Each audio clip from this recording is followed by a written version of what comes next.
Assalamualaikum warahmatullahi wabarakatuh.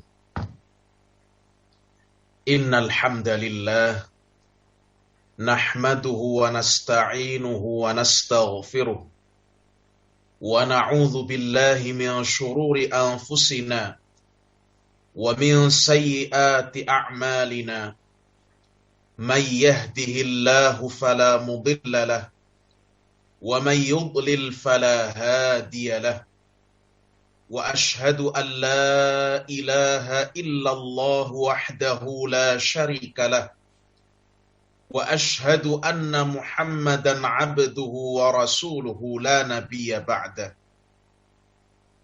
يا أيها الذين آمنوا اتقوا الله حق تقاته ولا تموتن إلا وأنتم مسلمون.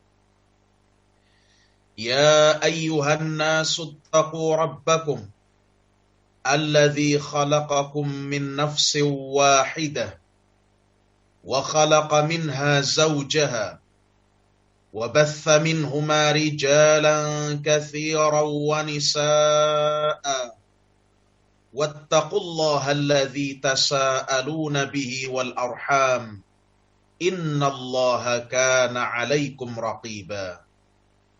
يا أيها الذين آمنوا اتقوا الله وقولوا قولا سديدا يصلح لكم أعمالكم ويغفر لكم ذنوبكم ومن يطع الله ورسوله فقد فاز فوزا عظيما. أما بعد فإن أصدق الحديث كتاب الله سبحانه وتعالى وخير الهدي هدي محمد صلى الله عليه وسلم وشر الأمور محدثاتها فإن كل محدثة بدعة وكل بدعة ضلالة وكل ضلالة في النار. Kaum muslimin wal muslimat rahimani wa rahimakumullah. Alhamdulillah, pada pagi hari ini kita bisa bertemu kembali untuk bersama-sama kembali kita thalabul ilm, menimba ilmu, bersama-sama mengkaji ayat-ayat Al-Quran dan hadis-hadis Rasulullah sallallahu alaihi wasallam. Semua ini karena keutamaan dari Allah subhanahu wa ta'ala dan nikmatnya semata-mata. Sehingga patutlah kita banyak-banyak bersyukur kepada Allah subhanahu wa ta'ala atas segala nikmat dan karunia-Nya. Nikmat hidayah, nikmat kesempatan, nikmat kesehatan, nikmat kecukupan, dan lain sebagainya. Sebagai pembuka kajian kita pada pagi hari ini, kami ingin menyampaikan beberapa hadis Rasulullah sallallahu alaihi wasallam untuk memotivasi diri kita. Yang pertama adalah hadis Abu Musa radhiyallahu ta'ala anhu, bahwasannya Rasulullah sallallahu alaihi wasallam telah bersabda, "Man shallal bardaini dakhalal jannah." Kata Nabi sallallahu alaihi wasallam, barang siapa yang melaksanakan salat al-bardain, al-bard itu artinya dingin, ya. Waktu di mana saat itu memang dingin. Yang dimaksud adalah as-subh wal asr, salat subuh dan salat asar, karena waktu subuh dan waktu asar itu saat-saat di mana dingin. Asar itu saat di mana keadaan udara mulai mendingin dari semula keadaannya panas di siang hari. Man shallal bardaini, kata Nabi Shallallahu Alaihi Wasallam, barang siapa yang menunaikan sholat subuh dan sholat asar, dakhalal jannah, niscaya dia akan masuk ke dalam surga. Ini hadis yang pertama. Hadis yang kedua adalah hadis Abu Zuhair Umarah bin Ruwaibah radhiyallahu ta'ala anhu. Hadis Abu Zuhair Umarah bin Ruwaibah radhiyallahu ta'ala anhu. Beliau mengatakan, sami'tu Rasulullah sallallahu alaihi wasallam yaqul. Saya mendengar Rasulullah sallallahu alaihi wasallam pernah bersabda, la yalijan nar ahadun shalla qabla tulu'i syamsi wa qabla ghurubiha. Tidak akan masuk ke dalam neraka seorang pun yang melaksanakan sholat sebelum terbitnya matahari, yakni sholat subuh, wa qabla ghurubiha, dan sholat sebelum terbenamnya, yakni sholat asar.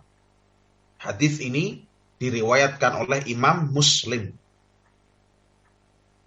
Yang ketiga adalah hadis Jundub bin Sufyan radhiyallahu ta'ala anhu, di mana dia mengatakan bahwa Rasulullah sallallahu alaihi wasallam telah bersabda, man shalla subha fahuwa fi dhimmatillah. Barang siapa yang menunaikan sholat subuh, maka dia berada dalam zimmah Allah, berada dalam jaminan, berada dalam tanggungan, berada dalam perlindungan Allah subhanahu wa ta'ala. Fanzur ya bena Adam. Kemudian Nabi alaihi salatu wassalam melanjutkan, maka lihatlah, perhatikanlah wahai anak-anak Adam, wahai anak cucu Adam, perhatikanlah oleh kalian, la yatlubannaka Allahu min zimmatihi bisyai'. Jangan sampai Allah subhanahu wa ta'ala mencari, menuntut sesuatu pun atas pelanggaran atau ditinggalkannya zimmah atau perlindungan dan jaminannya. Hadis ini juga diriwayatkan oleh Imam Muslim. 3 hadis ini mudah-mudahan bisa memotivasi kita untuk bisa bersama-sama menjaga sholat 5 waktu. Terlebih khusus sholat subuh dan sholat asar, karena keutamaannya yang begitu besar. Karena barang siapa yang menjaga 2 sholat ini, maka pada keumumannya dia juga menjaga sholat-sholat yang lainnya, yakni sholat zuhur, sholat maghrib, dan sholat isya. Karena 2 sholat ini termasuk sholat yang paling berat. Sholat subuh, ya, di mana sekarang kita merasakan sendiri udara begitu dingin, dan waktu sholat subuh juga semakin cepat, artinya semakin pagi. Sehingga seorang terasa berat untuk mengerjakannya. Seorang butuh perjuangan untuk mengerjakannya. Demikian pula sholat asar. Karena asar itu waktu di mana seorang beristirahat. Waktu di mana saat itu peralihan. Waktu di mana seorang itu beban-beban di siang harinya telah tertumpuk di waktu asar. Khususnya bagi yang bekerja. Maka rasa penat, rasa capeknya, rasa lelahnya telah tertumpuk di sore hari, di waktu asar. 2 sholat ini termasuk sholat yang berat. Sehingga semakin berat suatu amalan, semakin tinggi perjuangan yang harus dilakukan untuk mengerjakan suatu amalan yang diperintahkan Allah, maka nilai amalan itu juga semakin besar. Kita mungkin banyak mendengarkan hadis-hadis tentang keutamaan-keutamaan amalan-amalan sunnah. Ya. Tapi sebelum itu cermati hadis ini, cermati 3 hadis ini. Ya, sebelum mencermati hadis-hadis yang lain tentang amalan-amalan sunnah. Betul, sahih bahwa amalan-amalan sunnah banyak, berlimpah. Dan keutamaannya juga besar, tapi coba cermati ini. Dengan kita menjaga sholat 5 waktu, terlebih khusus mengerjakan sholat subuh dan sholat asar, Nabi Shallallahu Alaihi Wasallam as-sadiqul masduq, di mana beliau adalah orang yang benar, yang jujur, yang terpercaya. Kepercayaan Allah, zat yang ada di atas langit, al-masduq, dan dibenarkan juga ucapannya. Beliau mengabarkan barang siapa yang menjaga sholat subuh dan sholat asar, niscaya dia akan masuk ke dalam surga. Bahkan kita telah bacakan tadi, layali jannah, orang ini tidak akan masuk ke dalam neraka. Dalam hadis yang terakhir, Nabi Shallallahu Alaihi Wasallam menyebutkan, fahuwa fi dhimmatillah, dia berada dalam jaminan, berada dalam perlindungan, berada dalam tanggungan Allah Subhanahu wa Ta'ala. Dan kalau kita melihat dalam penjelasan para ulama, di antaranya yang disebutkan dalam kitab Bahjatun Nadhirin, sebuah kitab yang menjelaskan Riyadhus Shalihin karya Imam Nawawi, di sana disebutkan bahwa hadis man shalla subha fahuwa fi dhimmatillah, barang siapa yang sholat subuh maka dia berada dalam jaminan atau tanggungan Allah Subhanahu wa Ta'ala. Itu juga mengisyaratkan bahwa orang yang mengerjakan sholat subuh, menjaga sholat subuh, itu merupakan orang yang adil, orang yang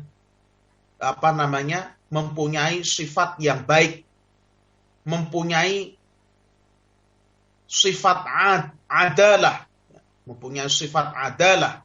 Adil itu bukan hanya adil, tapi dia adalah orang yang terpercaya, orang yang punya kehormatan, orang yang secara zahir dia adalah orang yang baik, ya.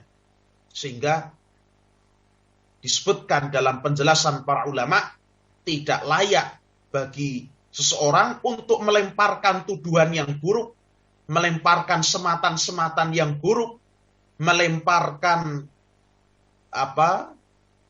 sifat-sifat yang buruk pada orang yang dia melazimi, dia menjaga pengerjaan sholat subuh ini. Karena pada asalnya orang yang mengerjakan sholat subuh itu fi dhimmatillah, pada tanggungan Allah, pada jaminan Allah. Terkecuali ada hal-hal lain yang menunjukkan indikasi yang berlawanan. Tapi pada asalnya, ya, seorang yang sholat subuh itu seorang yang thiqah, seorang yang terpercaya, seorang yang adil, seorang yang baik, ya, sehingga tidak bisa jatuh kehormatannya, tidak boleh disematkan dengan sifat-sifat yang buruk, karena dia telah berada dalam tanggungan atau jaminan Allah Subhanahu wa Ta'ala. Ini faedah lainnya.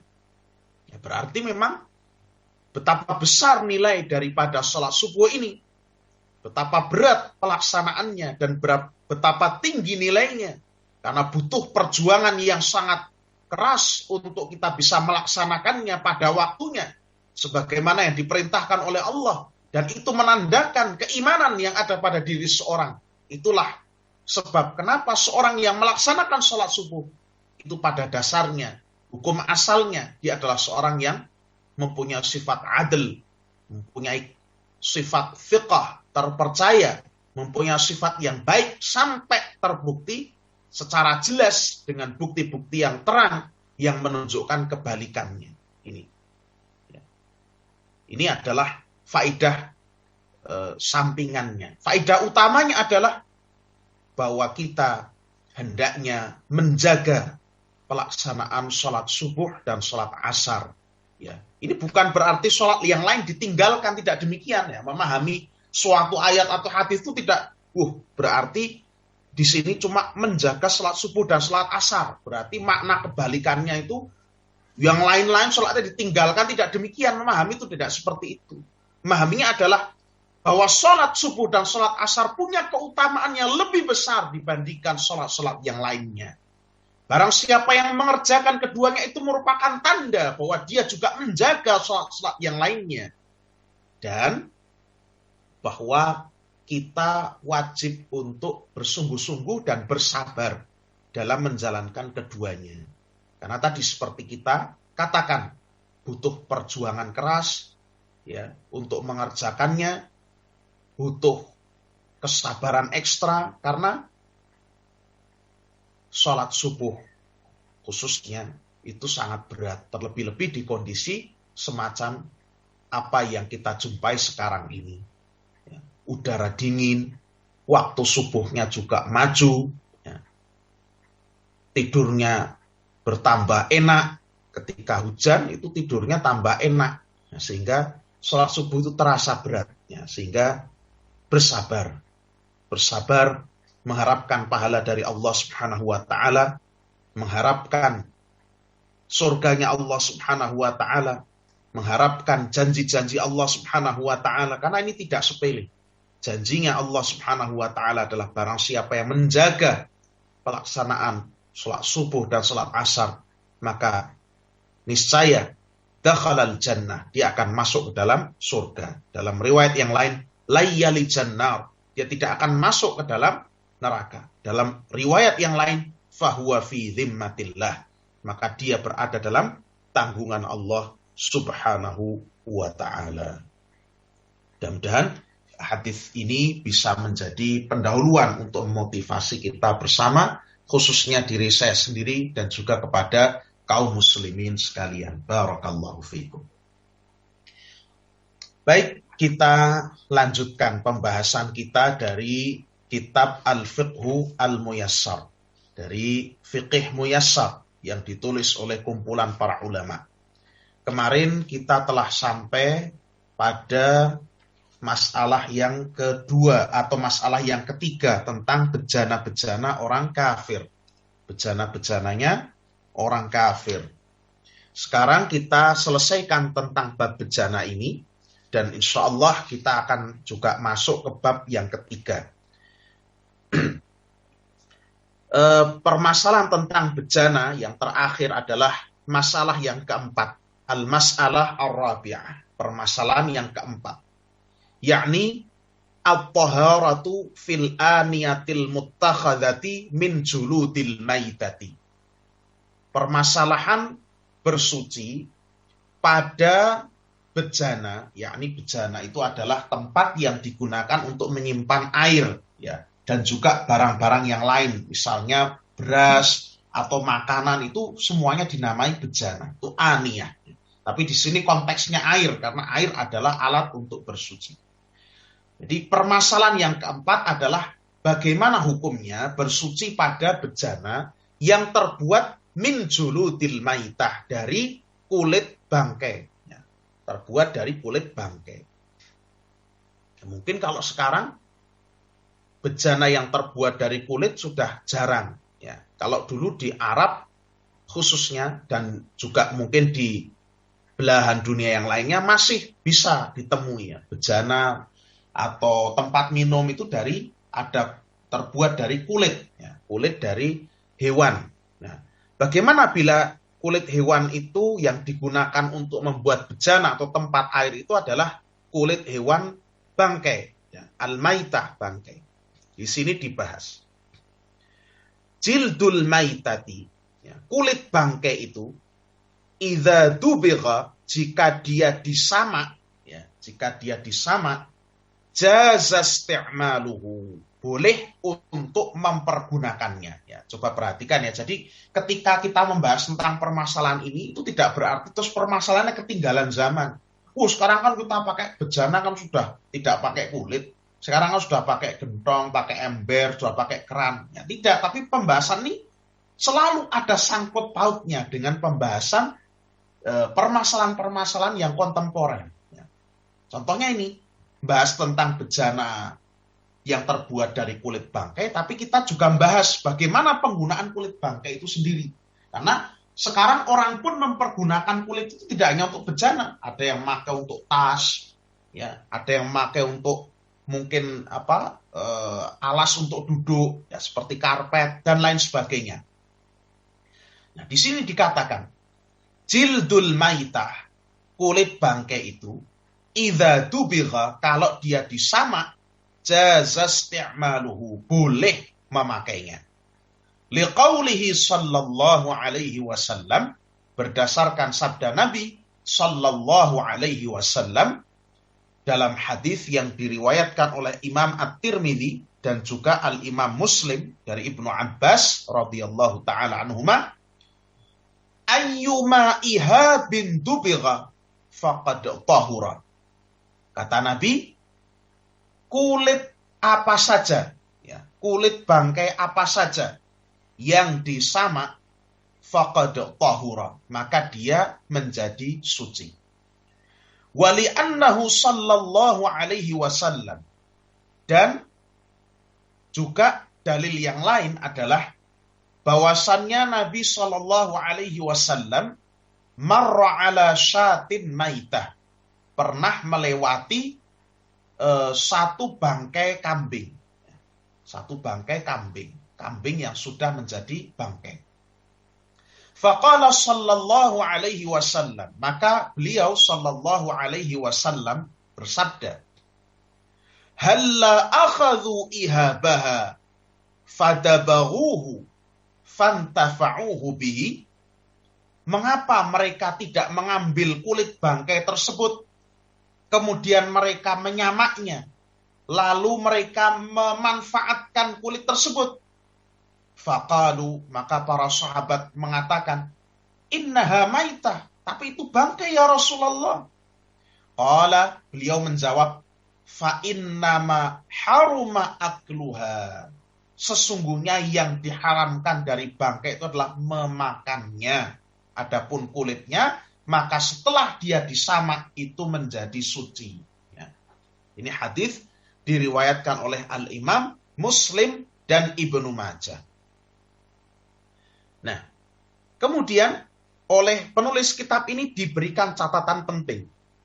Wahadha, dan ini, ya, yang kita jelaskan ini, yang bolehnya menggunakan, memanfaatkan kulit bangkai apabila telah disamak itu ada syaratnya apa? Fima idza kanatil maitatu mimma tahillu hadzaka.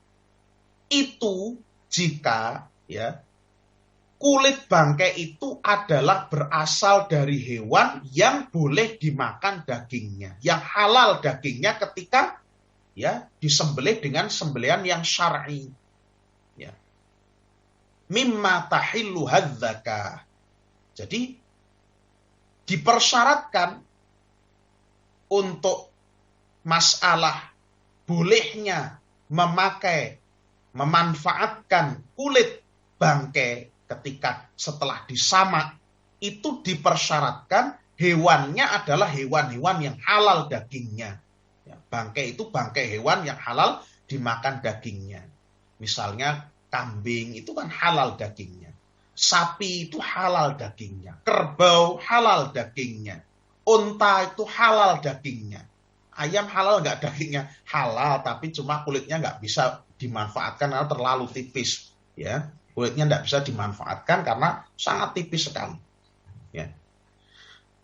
Wa illa fala, kalau tidak halal, kalau hewannya itu pada dasarnya saja tidak halal, artinya bukan, jangankan mati dengan bangkai, disembelih saja tidak halal. Contohnya babi, ya, serigala, anjing, kemudian apalagi yang lain-lain selain daripada itu, ya, yang tidak halal dagingnya, maka itu tidak boleh, ya, meskipun sudah meninggal, sudah mati jadi bangkai, kemudian kulitnya disamak, maka juga tidak boleh, ya, karena tetap najis, tidak boleh dimanfaatkan. Ya, masuk dalam hukum umum bahwa maitah itu adalah najis, rijsun. Nanti akan datang dalilnya.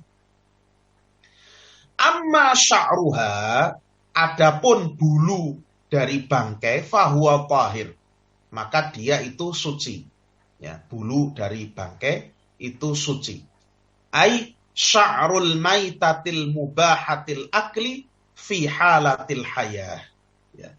Yakni yang dimaksud adalah bulu atau rambut dari bangkai binatang yang halal. Ya. Jadi kalau ada binatang yang halal, misalnya tadi kambing itu mati tidak dengan cara disembelih syar'i, mati, maka kulitnya bisa dimanfaatkan dengan cara disamak. Adapun bulunya itu tidak perlu dicuci, ya, bulunya itu sudah suci, bulunya itu tidak ikut najis, bulunya suci, ya. Wa ammal lahmu, nah, kalau bulunya sudah dimanfaatkan, kulitnya disamak, tinggallah dagingnya. Bagaimana daging bangkai? Wa ammal lahmu fa innahu najisun. Daging dari bangkai itu najis, daging dari bangkai loh ya, itu najis. Wa muharramun akluhu, dan selain najis, dagingnya juga diharamkan untuk dimakan. Liqaulihi ta'ala, berdasarkan firman Allah subhanahu wa ta'ala, di dalam surah Al-An'am ayat 145. Qul la ajidu fima uhiya ilayya muharraman ala ta'imin yat'amuhu illa ayyakuna maitatan au daman masfuhan au lahma khinzirin fa innahu rijsun al-ayah.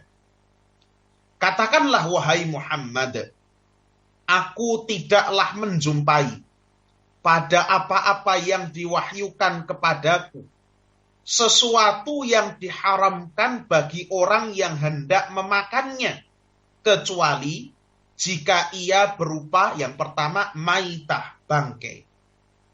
Yang kedua, audaman masfuhan, atau darah yang mengalir. Artinya darah kalau binatang itu disembelih, itu ada darah yang mengalir keluar. Nah, itu nggak boleh dimakan oleh manusia, dimakan oleh kita, orang muslim nggak boleh. Ya, hukumnya haram. Terus dibuat jadi saren, itu tidak boleh.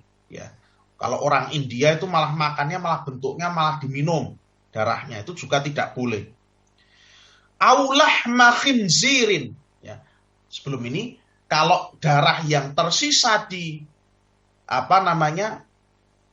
tulang, ya, darah yang tersisa di antara daging dan tulang, biasanya kita jumpai kalau pas misalnya paha ayam. Nah, ketahuan suka makan paha ayam. Paha ayam tuh kalau masaknya masih kurang matang, ya, setengah matang, biasanya kalau direbus, dimasukkan di sop misalnya, itu kadang-kadang kalau kita beli, itu sop masih ada kayak merah-merahnya.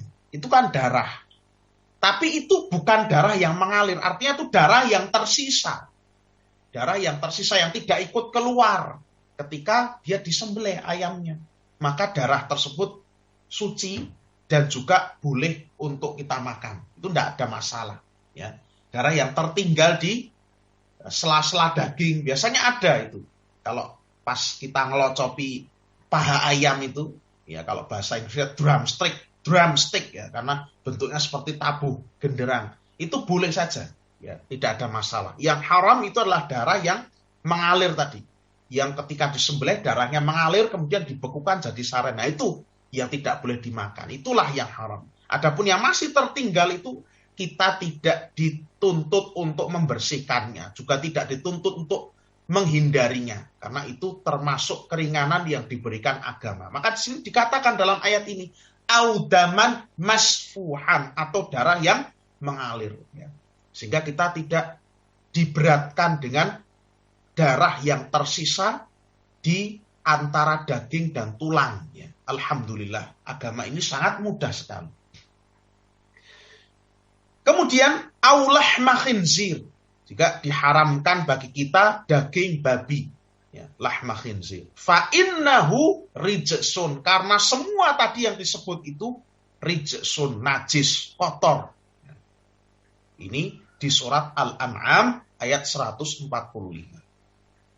Jadi sekali lagi, untuk binatang yang halal dimakan dagingnya, binatang-binatangnya halal, itu kalau kalau dia itu mati menjadi bangkai, artinya tidak disembelih, maka kulitnya bisa dimanfaatkan dengan cara disamak. Adapun bulunya itu bisa langsung dimanfaatkan, artinya setelah kan kulitnya diambil, itu bulunya bisa dicukuri, kemudian bisa untuk misalnya buat selimut atau buat apa yang lain-lain, ya, kain wool misalnya, boleh. Itu suci, tidak perlu dicuci lagi, tidak perlu. Adapun dagingnya, daging bangkai itu najis dan juga haram untuk dimakan. Ini. Nah, wa yahsulud dabaru. Nah, di sini dijelaskan bagaimana menyamak itu.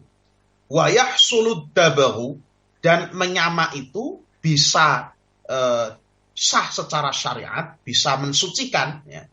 Bitamdhifil adha wal qadaril ladzi kana fil jildi, dengan cara membersihkan kotoran-kotoran, najis-najis atau mungkin darah, ya, yang tersisa pada kulit tersebut, yang ada pada kulit tersebut dibersihkan, ya, baunya dihilangkan, ya, bau busuknya itu dihilangkan.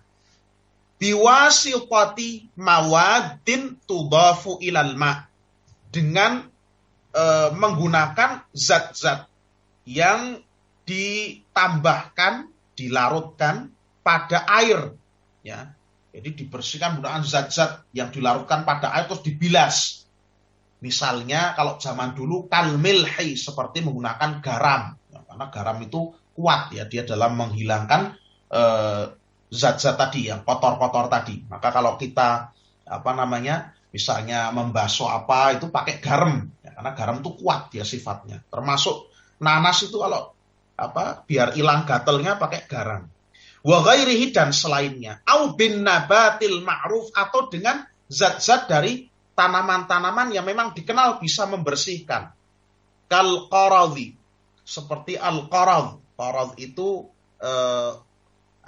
kalau di Arab itu warakus salam, daun salam, tapi bukan daun salam yang untuk masak kita itu. Warakus salam, as-salam itu pohon akasia, ya, pohon akasia, warakus salam.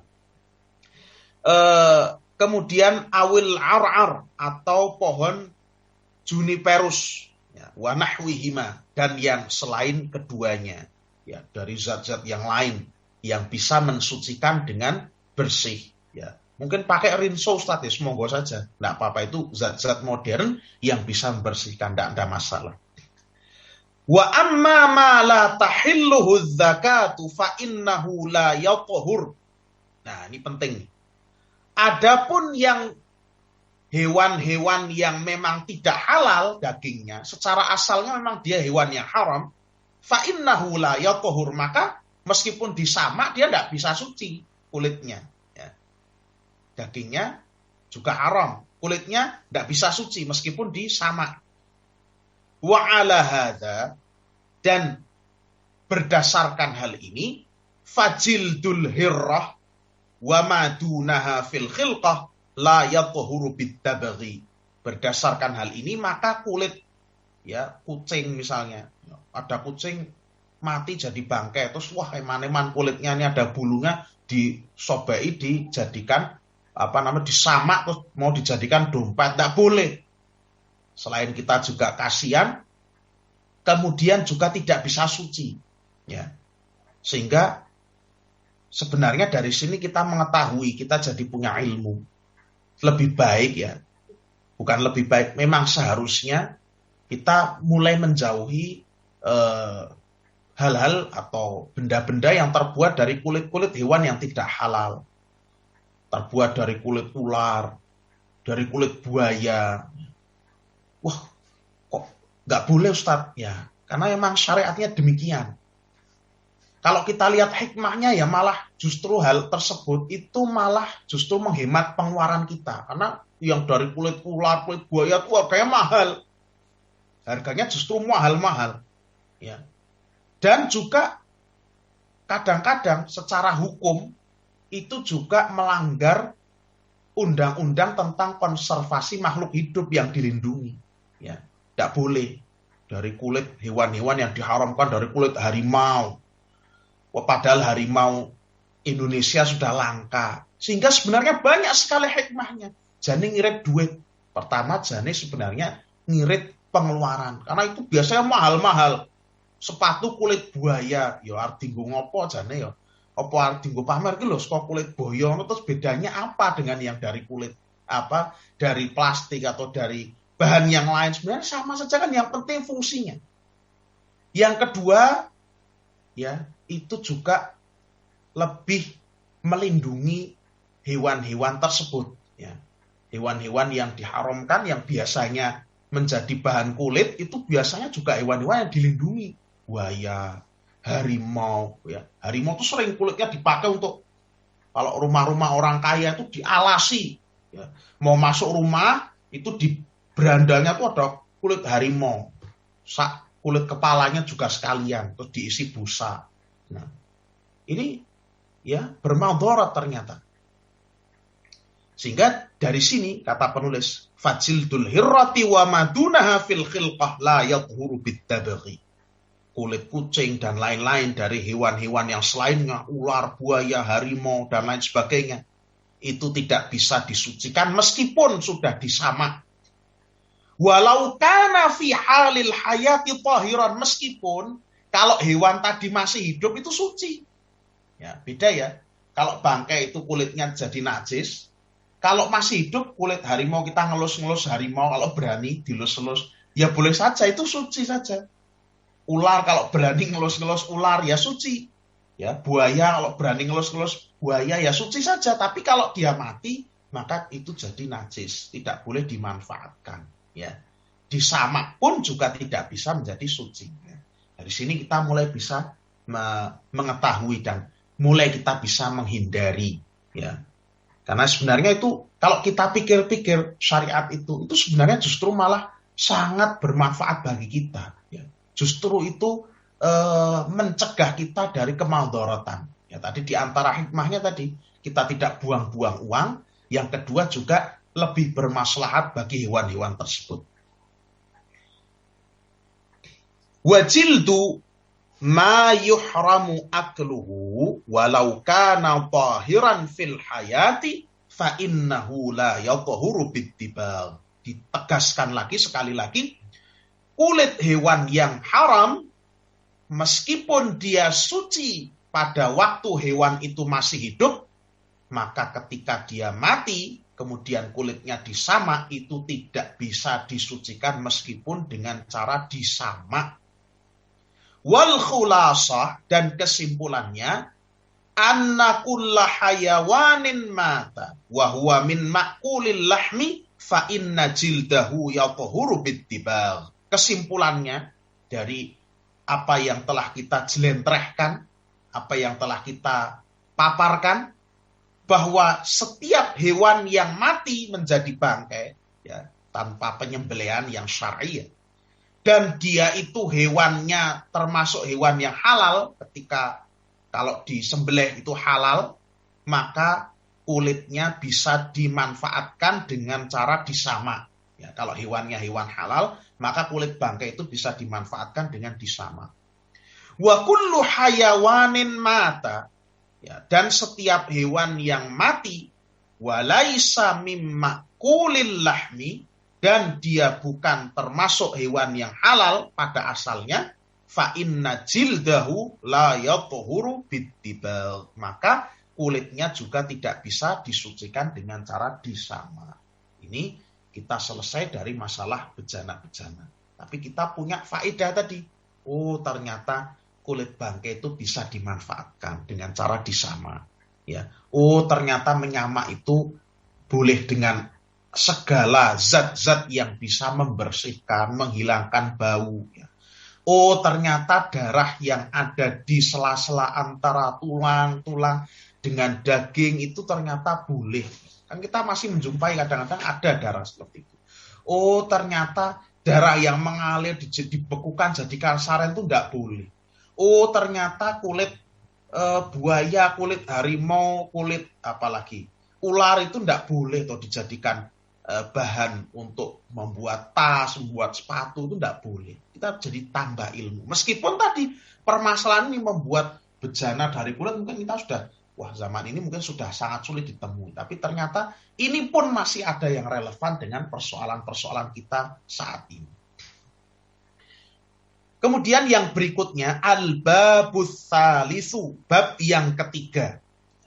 Fi qada'il hajati wa adabiha, tentang menunaikan hajat, ya, tentang buang hajat dan adab-adabnya.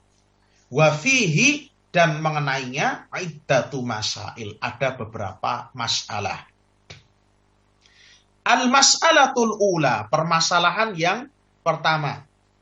Al-istinja'u wal istijmar wa qiyamu ahadihima maqamal akhar. Permasalahan yang pertama adalah mengenai istinja dan istijmar. Nanti akan kita jelaskan apa maknanya. Dan bahwasannya salah satunya itu bisa menduduki posisi yang lainnya. Ya. Sabar. Wah, angel banget. Enggak. Mudah, insyaallah. Al-istinja, kata penulis, istinja itu adalah izalatul khariji minas sabilaini bilma. Yang namanya istinja itu adalah menghilangkan, mensucikan, ya, najis yang keluar dari dua jalan. Ya, perhatikan bagus sekali bahasanya para ulama itu. Bahasa Islam itu halus sekali. Membersihkan apa-apa yang keluar dari dua jalan, yaitu kubul dan dubur. Kubul itu artinya sebenarnya depan. Ya. Kubul itu artinya depan. Dubur itu belakang. Ya. Jadi dubur itu sebenarnya istilah yang halus. Dubur itu artinya belakang. Apa yang keluar dari depan dan belakang, bilma, dengan air. Atau istilah lainnya, cebok dengan air. Itu namanya istinja. Kalau menggunakan air, itu namanya istinja. Wal istijmar, sedangkan istijmar dari apa namanya, kita mengetahui istilah jumroh. Jumroh melempar dengan batu. Ya. Jimar itu kan batu, bebatuan. Istijmar berarti mashuhu, ya, cebok, mengelap, mengeringkan apa yang keluar dari dua jalur itu, bitahirin, dengan suatu yang suci, mubahin, yang diperbolehkan, munqin, yang bisa membersihkan, kal hajari, seperti misalnya batu, wa nahwihi, dan semisalnya, dan yang bisa menduduki posisinya batu, misalnya tisu dan lain sebagainya. Jadi kalau istinja itu dengan air, kalau istijmar itu dengan benda-benda yang keras, ya, kering, ya. Keras itu bukan berarti terus keras gonoto, itu bukan, tapi keras itu maksudnya benda yang kering, bukan air, ya, bukan zat cair. Dia menggunakan batu atau menggunakan tisu dan lain sebagainya. Wa yujzi'u ahaduhuma 'anil akhar. Dan kalau sudah melakukan salah satu di antara keduanya, maka yang lain boleh tidak dilakukan. Kalau sudah istijmar, ya, dengan tisu, boleh tidak usah istinja. Kalau sudah istinja, boleh tidak usah istijmar. Sudah cukup salah satunya. Itu, ya. Dan istijmar pakai tisu itu bukan hanya dalam kondisi darurat. Kondisi ada air pun boleh. Nah ini ya, tolong digarisbawahi. Jadi kalau kita menemui, wah kok toiletnya pakai tisu, ya memang susah sih, kita tidak biasa, tapi ketika kita melap dengan tisu itu sudah mencukupi, tidak perlu nanti cebok lagi dengan air, tidak perlu. Jadi sudah mencukupi, dan itu bukan hanya dalam kondisi darurat, bukan hanya dalam kondisi tidak ada air. Ada air pun di sebelah situ ada air, terus kita istijmar itu boleh, ya, dengan tisu itu boleh. Ya. Li thubuti dzalika 'anin Nabi sallallahu alaihi wasallam, berdasarkan hadis yang sahih dari Nabi sallallahu alaihi wasallam. An Anasin radhiyallahu taala anhu, dari sahabat Anas radhiyallahu taala anhu. Qala, beliau mengatakan, kana nabiyyu sallallahu alaihi wasallam yadkhulul khala. Bahwasannya Nabi sallallahu alaihi wasallam itu pernah masuk ke dalam khala, kamar mandi. Fa ahmilu ana wa ghulamun nahwi idawatan min ma'in wa anazah fayastanji bil ma. Maka saya, Anas bin Malik, beserta anak seusia saya, ya, ketika itu masih anak kecil, ya, masih anak-anak, ya, seusia beliau ada anak bersamanya, artinya Anas bin Malik dan anak bersamanya itu membawakan air, ya, seember air, wa anazah, dan sebuah tongkat pendek untuk Nabi Shallallahu Alaihi Wasallam menaruh pakaiannya. Jadi untuk menaruh pakaiannya. Kalau sekarang mungkin seperti gantungan. Fayastanji bilma. Maka beliau Nabi Shallallahu Alaihi Wasallam pun beristinja menggunakan air yang kami bawakan tersebut. Ya, ini adalah dalil bahwa Nabi Shallallahu Alaihi Wasallam pernah beristinja dengan air. Adapun dalil mengenai istijmar, bersuci cebok dengan menggunakan batu dan semisalnya, di antara dalilnya adalah hadis Aisyah radhiyallahu anha. Anin Nabi sallallahu alaihi wasallam, dari Nabi sallallahu alaihi wasallam, qala, beliau bersabda, "Idza dhahaba ahadukum ilal gha'iti falyastatib bi thalathati ahjar fa innaha tujzi'u anhu." Jika salah seorang dari kalian pergi ke kamar mandi, ya, pergi untuk buang hajat, falyastatib, maka hendaknya dia membersihkan diri, beristijmar, ya, cebok, bithalasati ahjar, dengan 3 buah batu, fa innaha tujzi'u anhu, karena itu mencukupi untuk mensucikan dirinya. Wal jam'u bainahuma afdal, dan menggabungkan antara istinja dan istijmar itu utama, itu lebih utama, ya. Ya. Meskipun salah satu di antara keduanya pun cukup, apalagi dengan air saja itu cukup. Tapi kalau mau menggabungkan, ya, jadi mengelap dulu dengan tisu, kemudian baru diguyur dengan air, itu ya afdal, itu utama. Ya. Wal istijmaru, dan istijmar, ya, bersuci menggunakan batu dan semisalnya, yahsulu bil hijarati aw ma yaqumu maqamaha, bisa menggunakan batu, ya, aw ma yaqumu maqamaha, atau apa-apa yang menempati kedudukan batu, min kulli tahirin munqin mubahin, dari benda-benda yang suci, bisa membersihkan dan mubah boleh, artinya bukan dari barang curian, misalnya tisunya nyuri, ya, kan nggak boleh. Mubah berarti halal, boleh digunakan. Misalnya tisunya ya kita beli sendiri atau dikasih orang atau sudah disediakan di WC, itu boleh. Kamanadilil waraqi, seperti tisu kertas, ya. Itu kan tisu kertas sebenarnya. Wal khashabi, dan kayu kering. Ya, kayu kering, misalnya di hutan enggak ada batu, ya, enggak ada tisu, enggak nemu, ya pakai kayu juga tidak ada masalah. Tapi kayunya kan tentu kayunya yang ya bentuknya lebar, bukan yang kayu runcing, kan bukan, ya.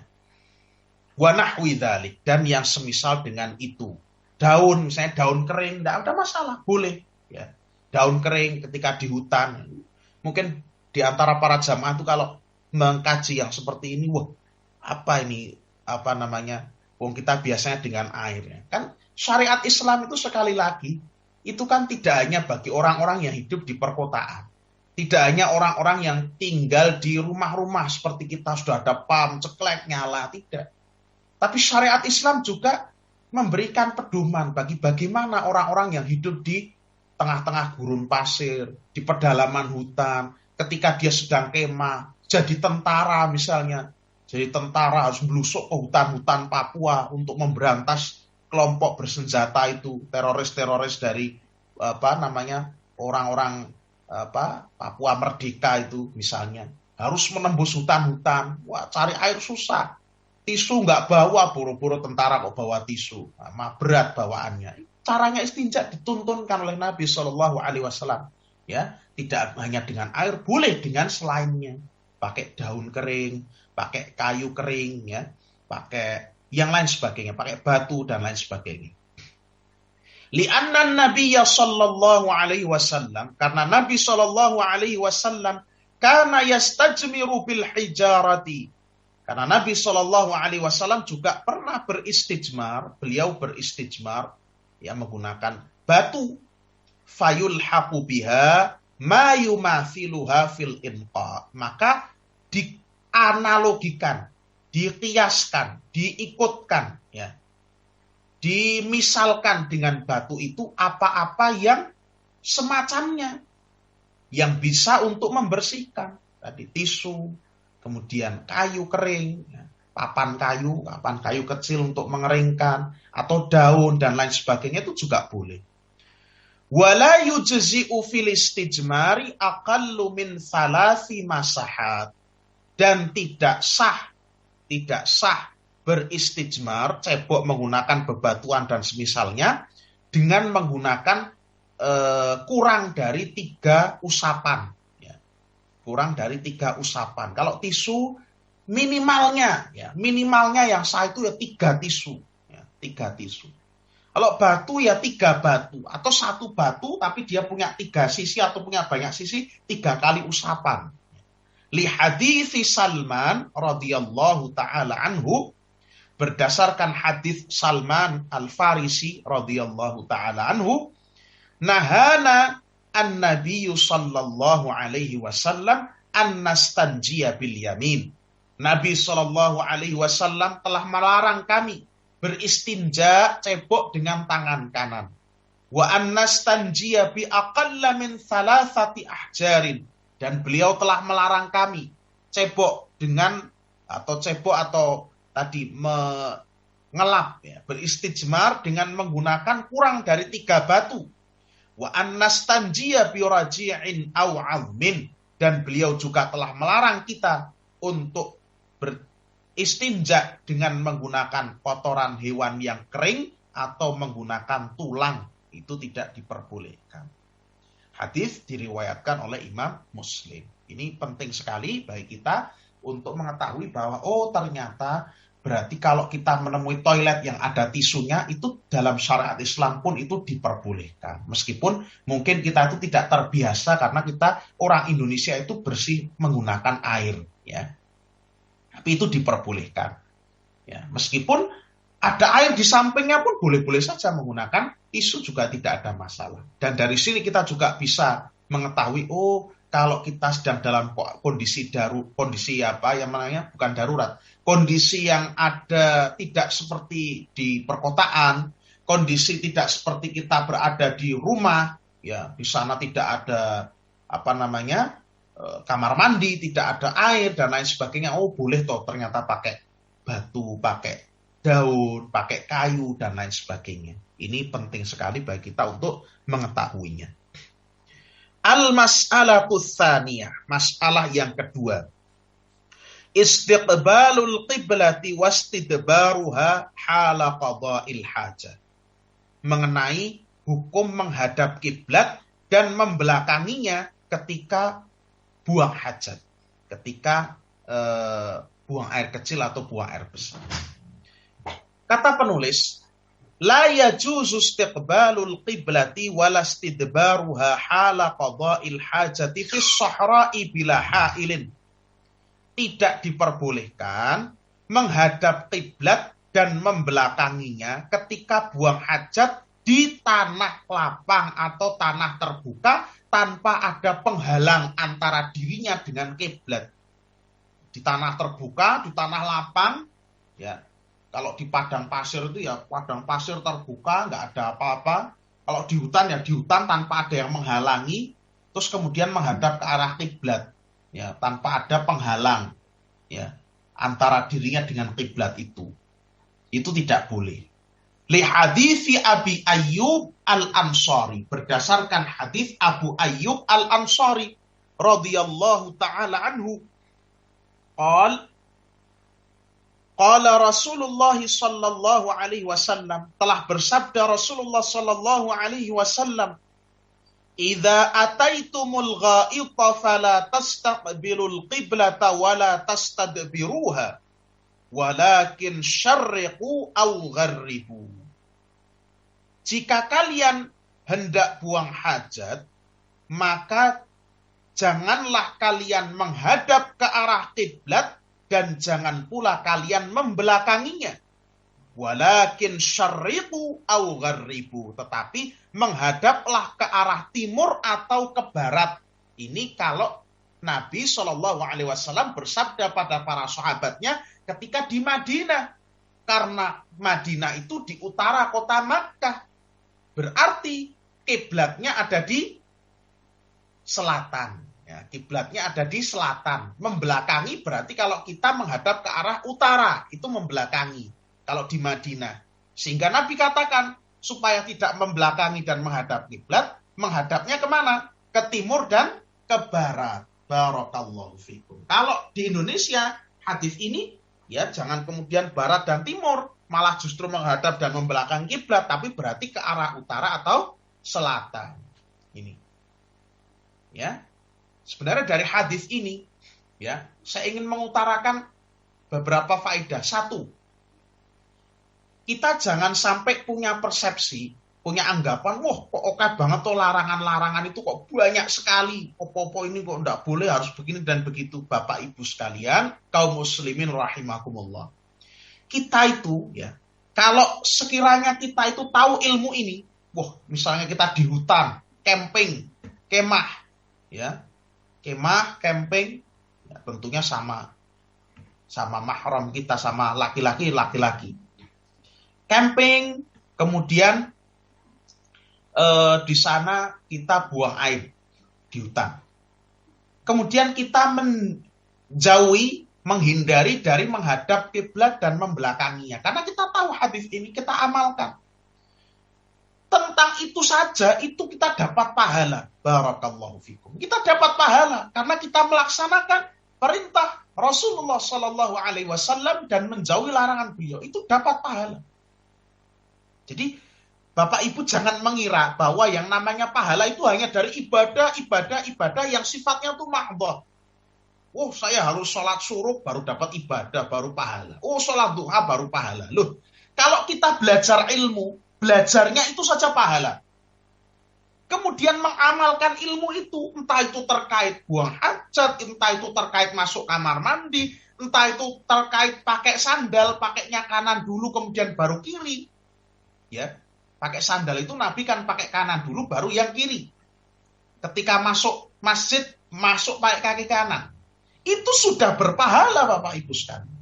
Jangan dikira pahala nih Pak ketika kita masuk masjid misalnya. Itu pahala itu baru ketika sholat, tidak. Bahkan ketika kita berjalan menuju ke masjid, langkah kita itu berpahala. Ya. Rafa'allahu biha darajah, ya. Wa hutta anha khataya. Wa hutta anha khati'atan. Allah angkat dengan satu langkah itu 1 derajat. Allah berikan 1 derajat. Dan Allah hapuskan 1 kesalahan. Baru melangkahkan kaki saja, jalan menuju masjid, itu berpahala. Masuk ke dalam masjid, menggunakan kaki kanan karena tahu ilmunya, itu berpahala. Belum lagi kita berdoa masuk masjidnya. Allahumma ftahli abwaaba rahmatik. Ya Allah, bukakan untukku pintu-pintu rahmatmu. Belum lagi kita dalami makna doa ini begitu dalamnya.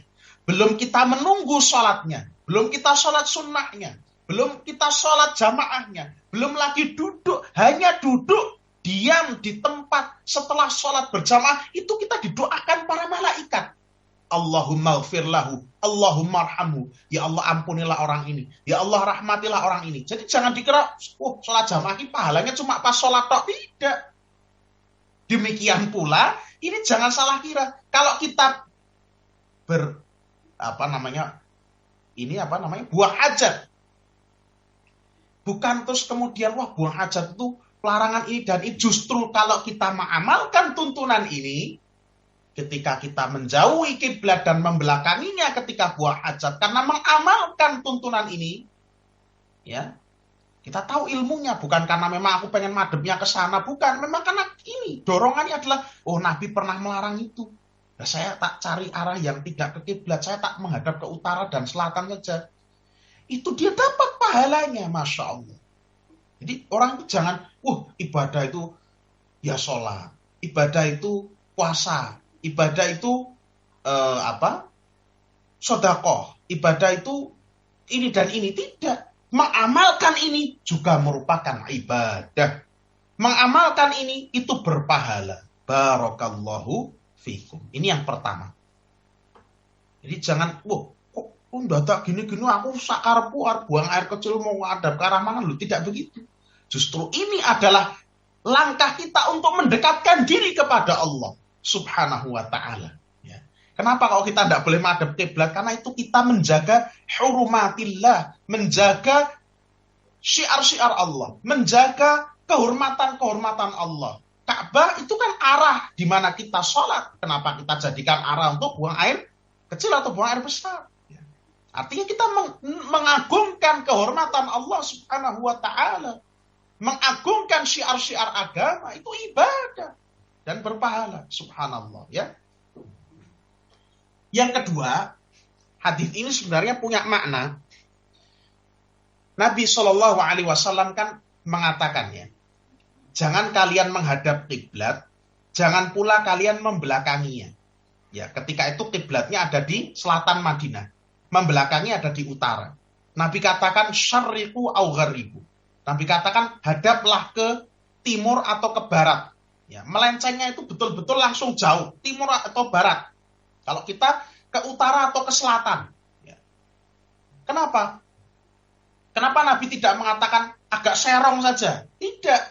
Karena meskipun serong, barat serong sedikit. Ya. Kita misalnya buang air kecil, buang air besar. Tidak menghadap ke barat tapi agak serong sedikit. Tidak menghadap kiblat pas, tapi agak serong sedikit, itu masih terhitung menghadap kiblat. Maka Nabi Shallallahu Alaihi Wasallam pernah bersabda, ya, ma bainal masyriqi wal maghribi qiblatun. Apa yang ada di antara timur dan barat itu adalah kiblat. Artinya kiblatnya orang-orang Madinah itu kan ada di selatan, ya. Maupun dia itu sholat mau agak serong sedikit itu masih menghadap kiblat. Artinya, maksud saya di sini, ketika kita itu sholat, ya, meskipun misalnya masjid itu agak geser sedikit dari kiblat, tidak terlalu ditempatkan, ya, dengan petunjuk dari depak itu, atau kita sholat Aid di lapangan agak geser saja sedikit, agak miringnya tuh nggak terlalu pas. Yang penting menuju ke arah barat atau barat laut, ya. Maka itu sudah terhitung menghadap kiblat. Ya. Tidak menghadap kiblat itu apabila melencengnya jauh menghadap ke selatan, menghadap ke utara. Nah itu baru. Tapi kalau cuma melenceng sedikit, ya seperti masjid-masjid dulu itu barat ya barat pas, ya tidak agak serong. Atau masjidnya terlalu penuh sehingga sebagian shaf itu harus melurus menghadap barat, tidak ada masalah. Ya, barakallahu fikum, tidak ada masalah. Bapak Ibu, kalau yang tinggalnya di perumahan ini bisa melihat Masjid Al-Ma'mur misalnya. Itu masjidnya itu bagian dalam, ya, di Mutiara itu masjid bagian dalam, itu dimiringkan shafnya. Tapi ketika di bagian luar, shafnya lurus menghadap barat tepat.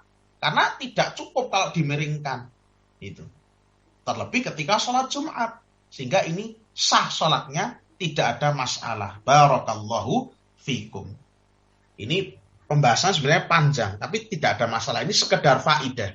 Jadi tidak terlalu memberat-beratkan. Tidak kita itu menyusah-nyusahkan. Wah, masjidnya ini kok ketika sholat Jumat kok saya tidak miring tepat ya ke arah sana. Ya tidak ada masalah. Ini sah sholatnya. Qala Abu Ayyub, ya. Maka berkatalah Abu Ayyub Al-Ansari, perawi hadis ini, faqadimna Syam, maka kami pun tiba di negeri Syam. Fawajadna marahidha qad buniyat nahwal Ka'bah fananharifu anha wa nastaghfirullah. Kami pun tiba di negeri Syam. Di sana, ya, di negeri Syam, kami menjumpai WC-WC, kamar mandi dibangun ke arah Ka'bah, dibangun ke arah selatan. Fananharifu anha, maka kami pun di dalam kamar mandi tersebut berpaling dari arah selatan, ke barat atau ke timur. Wa nastaghfirullah, dan kami memohon ampunan kepada Allah Subhanahu wa ta'ala. Ya. Ini apa yang dilakukan oleh Abu Ayyub radhiyallahu ta'ala anhu adalah beliau bersikap kehati-hatian. Ya. Sebenarnya kalau di dalam bangunan yang tertutup itu menghadap kiblat tidak ada masalah, sebagaimana yang akan kita jelaskan berikutnya. Amma in kana fi bunyanin, ya ini. Adapun jika seorang itu berada di dalam bangunan, ya, misalnya tadi di dalam WC tertutup seperti di rumah kita, itu WC-nya kan tertutup. Au kana bainahu wa bainal qiblati syai'un yasturuhu, atau antara dia dengan kiblat ada sesuatu yang menghalanginya di tempat terbuka, tapi kemudian dia misalnya menghadap ke pohon, ya, di depannya dihalangi oleh pohon atau dihalangi oleh sesuatu, dia tancapkan apa untuk menghalanginya, ya, misalnya dia pakai seperti pembatas menghalangi dia. Pembatas itu tidak mesti harus tabir seperti di masjid, tidak. Motor itu bisa saja untuk menghalangi, seperti yang nanti akan kita sebutkan ini. Kalau dia berada di suatu bangunan tertutup, WC tertutup, kakus, atau di antara dia dengan kiblat itu ada sesuatu yang menghalanginya, maka fala ba'sa bidzalika, itu tidaklah mengapa hukumnya. Apa dalilnya? Li hadits Ibnu Umar radhiyallahu anhuma, berdasarkan hadis Ibnu Umar radhiyallahu anhuma, annahu ra'a Rasulullah sallallahu alaihi wasallam yabulu fi baitihi mustaqbil asy-Syam mustadbiral Ka'bah. Ibnu Umar pernah melihat Rasulullah sallallahu alaihi wasallam, karena Ibnu Umar itu pernah memanjat ke atas rumah Hafsah. Hafsah adalah saudari kandungnya, putri dari Umar bin Khattab radhiyallahu taala anhuma. Ibnu Umar itu anaknya Umar, nama aslinya Abdullah. Ya, Abdullah dan Hafsah ini kakak beradik. Nah, Hafsah itu istrinya Rasulullah. Ya, Ibnu Umar pernah mengunjungi rumah dari saudarinya ini, saudari kandungnya, di mana ketika dia memanjat ke atas rumah itu melihat Rasulullah Shallallahu Alaihi Wasallam itu sedang berada di kamar mandi. Beliau menghadap ke arah Syam, ke arah Baitul Maqdis, ke arah Yerusalem, dan membelakangi Ka'bah. Ini hadis riwayat Al-Bukhari dan Muslim. Wali hadis Marwan al-Asghar, dan berdasarkan hadis Marwan al-Asghar, beliau mengatakan, Ana khabnu Umar ba'irahu mustaqbilal qiblah, thumma jalasa yabulu ilaih. Ibnu Umar radhiyallahu ta'ala anhuma pernah menderumkan untanya ke arah kiblat. Jadi di tempat terbuka untanya diderumkan ke arah kiblat. Kalau kita ibaratnya motornya dibentangkan gitu. Motornya miringkan. Jadi kita tertutupi motor itu. Thumma jalasa, kemudian jongkok, yabulu ilai, kemudian dia Ibnu Umar itu buang air kecil ke arah kiblat, tertutupi oleh untanya. Kalau kita ibaratnya tertutupi oleh motor kita. Fakultu Aba Abdurrahman, maka Marwan mengatakan, wahai Aba Abdurrahman, wahai Ibnu Umar, alaisa qad nuhiya an hadza, bukankah yang semacam ini dilarang? Qala, Ibnu Umar mengatakan, bala, betul telah dilarang seorang itu menghadap kiblat ketika buang air kecil, buang air besar. Innama nuhiya an hadza, tapi terlarangnya hal ini fil fadha adalah pada tempat terbuka. Amma idza kana bainaka wa bainal qiblati syai'un yasturuka fala ba'sa. Akan tetapi bila antara kamu dan kiblat itu ada sesuatu yang menutupimu, maka itu tidaklah mengapa. Rawahu Abu Dawud wa Daruqutni wal Hakim wa sahahahu Daruqutni wal Hakim. Ya, diriwayatkan Abu Dawud, Daruqutni dan Hakim dan disahihkan oleh Ad-Daruqutni dan Al-Hakim. Dan juga disahihkan Syekh Al-Albani rahimahullahu ta'ala. Jadi kalau ada dalam bangunan atau ada yang menghalangi antara dirinya dengan kiblat, maka itu tidak ada masalah, baik menghadap maupun membelakanginya. Wal afdal, dan yang paling utama, yang paling berhati-hati, yang paling selamat, seperti dalam hadis Abu Ayyub tadi yang telah kita baca di awal, tarku dzalika hatta fil bunyan, meninggalkan menghadap kiblat atau membelakanginya meskipun dalam bangunan. Kalau bisa, artinya kalau bisa, meskipun di dalam bangunan pun kita menghindari menghadap dan membelakangi kiblat. Artinya begini, kalau misalnya kita itu membangun rumah baru, ya membangun rumah baru misalnya, terus kita merancang sendiri bangunannya, kalau bisa WC-nya ya dibangun ke arah utara dan selatan. Tapi kalau misalnya sudah terlanjur tinggal di perumahan, WC-nya menghadap ke kiblat atau membelakangi, ya sudah, tidak ada masalah, tidak usah dipugar, ya, tidak usah dipugar. Ya. Ini apa yang kita petik dari penjelasan bab atau masalah yang kedua ini, masalah membelakangi dan menghadap ke arah kiblat. Kita mungkin satu permasalahan lagi sampai jam 7:30. Al-mas'alatu tsalitsah, masalah yang ketiga, ma yusannu fi'luhu li dakhilil khala'. Nah, penting ini. Apa saja yang disunnahkan bagi orang yang hendak buang hajat, bagi orang yang hendak masuk kamar mandi, ya, li dakhilil khala', bagi orang yang hendak masuk ke kamar mandi. Nah, yusannu li dakhilil khala', disunnahkan bagi orang yang masuk kamar mandi, yang mau masuk kamar mandi, qaulu bismillah, mengucapkan bismillah, Allahumma inni a'udzubika minal khubuthi wal khaba'ith.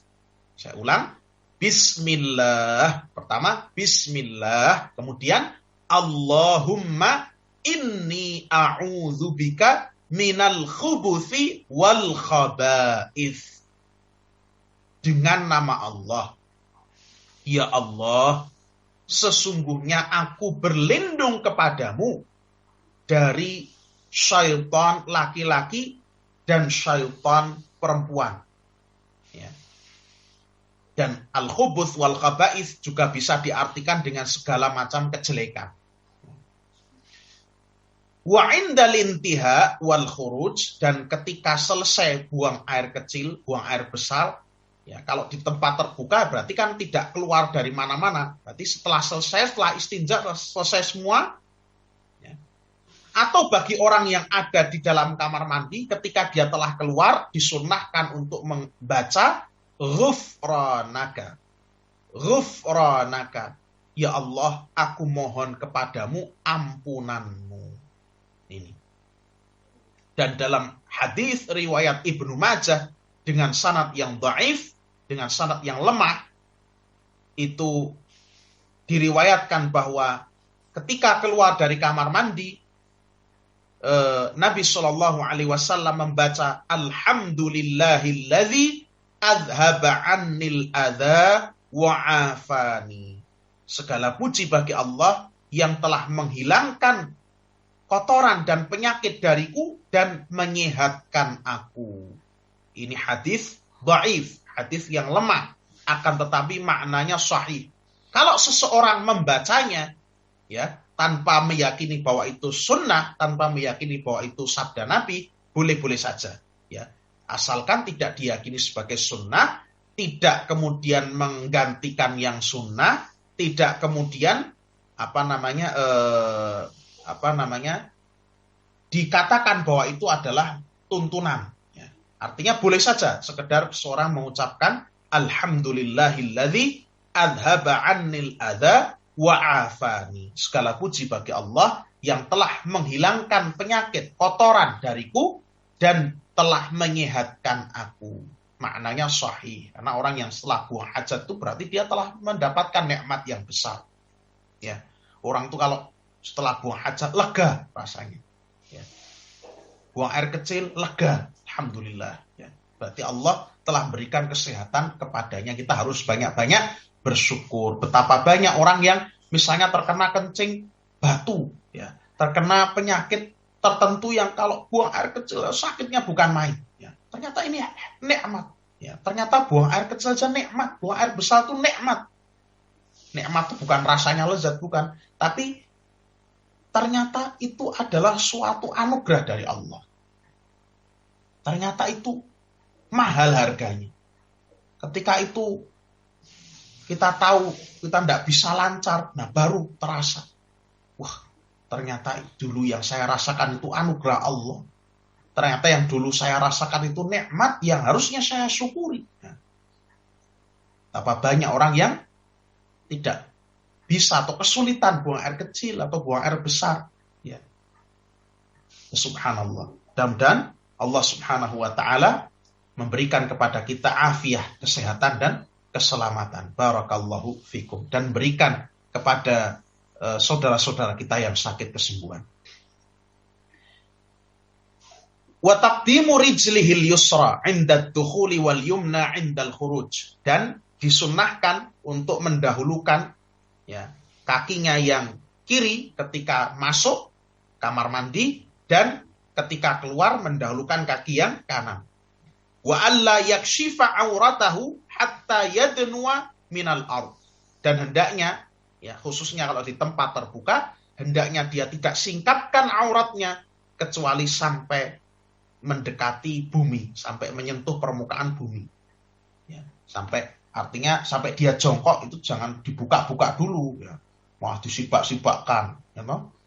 Tapi hendaknya dia angkat kain sarungnya misalnya, dia singkapkan itu ketika dia sudah jongkok, sudah mendekati bumi. Ya. Terlebih-lebih apabila ini di tempat terbuka. Kalau di tempat tertutup kan kita sudah tertutupi. Wa idza kana fil fadha, adapun jika seorang itu buang hajat di tempat yang terbuka, yustahabbu lahul ib'adu wal istitaru hatta la yura. Jika dia berada di tempat terbuka, tanah lapang, maka disukai baginya untuk menjauh dari pandangan orang dan juga menutup diri, ya, sampai dia tidak terlihat oleh siapapun. Tidak terlihat auratnya oleh siapapun. Wa adillatu dzalika kullihi haditsu Jabirin radhiyallahu taala anhu. Dan dalil dari hal tersebut adalah hadis Jabir radhiyallahu taala anhu. Hadis Jabir, beliau mengatakan, kharajna ma'a Rasulillah sallallahu alaihi wasallam fi safarin wa kana Rasulullah sallallahu alaihi wasallam la ya'til baraz hatta yataghayyaba fala yura. Kami pernah melakukan perjalanan bersama Rasulullah sallallahu alaihi wasallam dan adalah Rasulullah alaihi salatu wasallam tidak mendatangi tempat untuk buang hajat kecuali beliau menghilang sampai tidak terlihat oleh salah seorang pun di antara kami. Jadi di suatu perjalanan, ya tentunya itu di tempat terbuka, Rasulullah kemudian pergi menghilang, ya, sampai tidak ada yang melihat beliau. Artinya ini disunahkan, dituntunkan bagi kita kalau kita buang air kecil, buang air besar, tempat yang terbuka itu tidak terlihat oleh siapapun. Bukan seperti apa yang dilakukan oleh orang zaman sekarang, ya, di sungai malah tirik-tirik, ya, malah tirik-tirik baris, ya, dan dilihat oleh banyak orang. Bapak Ibu yang tinggalnya di kota gede itu, saya dulu pernah ke jembatan yang ada di dekat Omah Dur. Itu ketika saya ke bawah karena jalan-jalan, itu di bawah sana ternyata orang berbaris pada jongkok sambil ngomong-ngomong. Itu buang air besar, subhanallah, ya. Innalillahi wa inna ilaihi raji'un, musibah. Ada juga yang dari pinggiran yang sekarang sudah dibuat bagus itu, yang sudah dibuat taman. Ada yang pinggiran itu orangnya santai sekali di sana, jongkok sambil memamerkan auratnya, masya Allah. Ya. Tidak benar yang seperti ini. Ini termasuk juga anak-anak kita, anak-anak kecil. Saya pernah melihat di perumahan itu pernah ada, ya, entah kalau tidak salah diasuh oleh pembantunya atau apa, yang ngasuh anak Kemudian anak itu pokoknya suruh buang air kecil itu di got atau di depan taman. Kadang-kadang demikian. Ya, membuka auratnya di situ. Ini akan jadi terbiasa. Orang itu akan jadi terbiasa. Seperti kalau kita biasa lihat, ya nun sewu, tukang-tukang beca, ya karena mereka kan jauh dari ilmu. Tukang-tukang beca itu berhenti di sebarang tempat, di pagar. Ya, pagar dulu saya pernah menjumpai itu ketika di lampu merah dekat Mandala Krida. Ketika mendekati lampu merah Mandala Krida itu di situ kan ada jalan kapas, ada kampus UNY, ya itu kampus keberapa saya lupa. Ada dinding itu, pokoknya di situ saja. Dulu Mandala Krida juga sebelum diberi pagar seperti itu, ya ada juga yang buang air kecil di situ. Di jalan berhenti, buang air kecil di pinggir jalan. Ya. Dengan mudahnya mereka melakukan hal semacam itu tanpa merasa malu. Ya. Tanpa merasa malu dan tanpa takut kepada Allah bahwa najis itu akan mengganggu orang-orang yang melewati jalan tersebut atau kencing di taman, ya. Taman kota di bagian yang ditumbuhi pepohonan itu justru mengganggu orang. Ya. Barakallahu fikum. Ya, sehingga anak-anak kecil kita juga diajak untuk mulai berlatih menerapkan tuntunan Nabi ini. Jangan dibiasakan untuk buang air kecil sembarangan. Oh di sini aja nih di jalan, di sini jangan. Di depan perumahan itu Bapak Ibu itu kan ada jalan ya di dekat Gumuk itu. Dulu di situ rumah untuk buat kerajinan. Itu ada yang memberhentikan anaknya di situ terus kemudian buang air kecil di situ saja. Itu kan ada semacam selokan. Di situ saja. Pernah lihat itu. Ya. Jangan dibiasakan anak-anak kita seperti itu. Biasakan, ayo pipis nanti dulu, tunggu sebentar, kita cari mungkin masjid, kita cari pom bensin, ayo pipis itu, bayar 2.000 tidak ada masalah, tapi pentingnya nilai membiasakan anak, mahalnya mendidik anak untuk dia itu bisa beradab, untuk bisa melakukan hal-hal yang sesuai dengan tata kesopanan, ya, sesuai dengan ajaran agama, itu betapa penting nilainya. Betapa mahal harganya. Ya. Jangan dibiasakan pengen gratis, justru aja. Tidak. Kalau terpaksanya bayar di pom bensin berhenti sebentar, 2.000 bayar infak, tidak ada masalah. Ya. Ya. Barakallahu fikum. Wa hadithu Ali radhiyallahu anhu, dan hadits Ali radhiyallahu anhu qala, dia mengatakan qala Rasulullah sallallahu alaihi wasallam, satru ma bainal jinni wa aurati bani Adam idza dakhala al-khala'a ayyaqula bismillah. Dan hadis Ali radhiyallahu taala anhu, dia mengatakan Rasulullah sallallahu alaihi wasallam telah bersabda, penghalang antara jin ya dengan aurat bani Adam adalah ketika seorang masuk ke kamar kecil dia berkata bismillah. Penghalang antara penglihatan bangsa jin dan auratnya anak Adam adalah ketika dia masuk kamar mandi, dia baca bismillah, dia baca dengan nama Allah. Itu akan menghalangi pandangan jin, pandangan syaitan dari melihat aurat kita. Kan terhalangi. Ya. Tidak bisa lihat, terbutakan dari melihat aurat kita. Barakallahu fikum. Jadi jangan biarkan setan itu senang-senang melihat aurat kita. Apik kae, toh? Disenengi setan sing laki-laki ndelok sing wedok, setan yang perempuan lihat yang laki-laki. Jangan dibiarkan, ya. Justru banyaknya kejadian syaitan merasuki orang itu, banyak sekali kejadian dia itu seperti itu. Karena bukan lupa, karena jarang membaca, ya memang tidak peduli sesuatu, pokoknya buang air saja, masuk kamar mandi, masuk. Akhirnya setan itu kepencut, ya seneng. Yang setan perempuannya suka sama orang laki-laki, setan laki-laki suka sama orang perempuan, sehingga dirasuki. Ini banyak kasus-kasus semacam itu. Barakallahu fikum. Jangan biarkan mereka bernikmat-nikmat melihat aurat kita. Jangan biarkan kita jadi bahan tontonannya mereka. Baca bismillah ketika kita akan masuk kamar kecil. Barakallahu fikum. Ini masih ada lanjutan, tapi karena waktunya sudah molor, maka kita cukupkan sampai sekian.